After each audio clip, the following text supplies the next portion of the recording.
Ce qui me caractérise personnellement et qui a fait l'objet, vous avez dit tout à l'heure, un entrepreneur qui a eu du succès à la tête du Bénin, oui, mais ce qui m'a caractérisé et qui constitue mon expérience personnelle, ce sont exclusivement ces trois choses-là.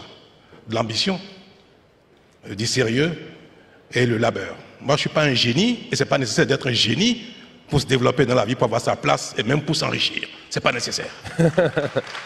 Et, Monsieur le Président. Alors, cela est valable autant pour les individus que pour les communautés humaines. Pareil donc pour un pays. Si dans un pays vous avez de l'ambition, collectivement, vous êtes sérieux, vous êtes laborieux, vous allez vous développer. Et c'est cela qui nous a manqué malheureusement, en tout cas à ce qui concerne mon pays, pendant longtemps. Je ne dirais pas que cela a fait défaut à tous les Béninois pris individuellement, parce que les hommes sont pareils partout, pris individuellement, mais parfois ce sont l'esprit communautaire ou bien les leaders des communautés qui n'ont pas ces ingrédients-là. Donc il a suffi pour moi, tout banalement, de mettre en œuvre ce qui a fait mon parcours personnel et mon petit succès, le constat de ce qui nous manque au Bénin, ce qui a manqué aux leaders, c'est l'ambition, le sérieux et l'acharnement au travail. Je l'ai partagé avec mes concitoyens et ça a été pratiquement la seule chose que je sais faire, mettre les gens au travail, faire les réformes pour que nous soyons plus sérieux, exprimer de l'ambition et être acharnés au travail. Cela appelle bien sûr que là où on n'a pas de compétences, on va les chercher, quel que soit le prix. C'est tout. Et c'est comme ça le sens de mon action à la tête du Bénin depuis quelques années. Le message que je voulais passer, c'est que le Bénin, depuis quelques temps, est devenu un pays qui a de l'ambition, notamment par ses responsables, et cela est largement partagé, sérieux et acharné au travail. C'est cela qui nous caractérise depuis, et on voit déjà les résultats. L'Afrique est vue comme un continent à risque, de manière générale. Mais pire que ça, les pays d'Afrique sont vus comme, en général, comme des pays pas beaucoup sérieux, pas très sérieux.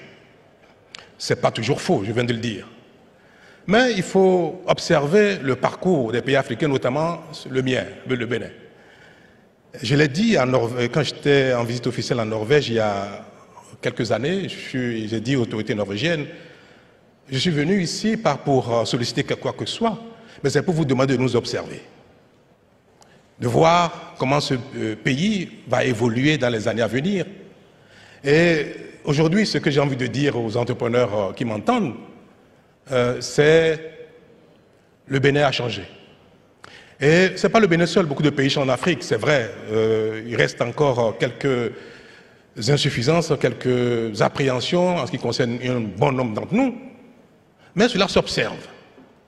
Et investir en Afrique, au-delà de la mauvaise appréciation du risque, aujourd'hui peut paraître plus aisé que ce ne l'était il y a quelque temps, ou même plus aisé que dans beaucoup d'autres pays du monde.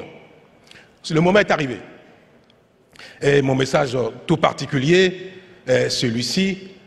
Vous permettez que je parle du Bénin. J'aurais bien voulu parler de l'Afrique. Madame la Première ministre, vous avez dit l'essentiel sur le continent africain. Maintenant, je vais parler un peu du Bénin. Ce que je voulais dire est que ceux qui ne sont pas béninois m'excusent, le Bénin est en train de devenir l'oasis en Afrique, où les problèmes d'éducation, de santé sont en train d'être réglés à une grande vitesse. Nous avons fini de régler les problèmes d'infrastructures portuaires.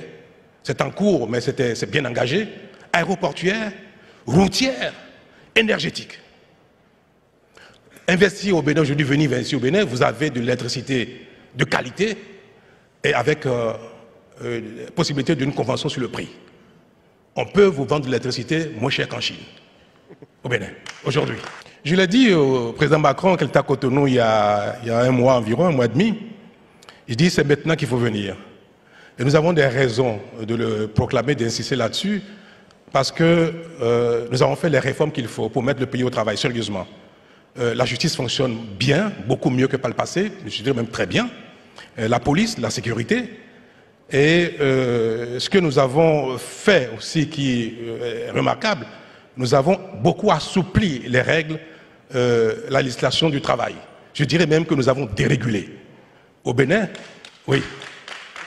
nous avons dérégulé, nous avons totalement dérégulé l'environnement du travail. Et au Bénin, vous pouvez employer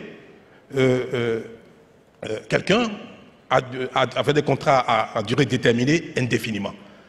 C'est pas, on ne fera pas de grief du tout d'employer quelqu'un 2, 3, 4 fois avec des contrats à durée déterminée. Nous disons que l'entreprise a besoin de travailleurs sérieux, attachés à l'entreprise, et on s'attache en général à celui qui vous donne satisfaction. Je viens du secteur des entreprises. Je sais combien on peut faire des efforts pour augmenter, doubler les revenus d'un salarié quand il est bon.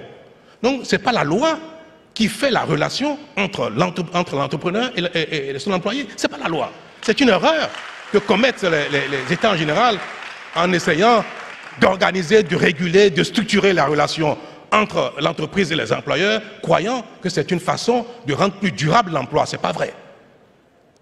Et ça, ça n'a pas été facile parce qu'il fallait convaincre les partenaires sociaux, convaincre les parlementaires, mais cela a été fait et nous avons une législation au Bénin qui n'a son pareil nulle part en matière de souplesse dans la réglementation du travail.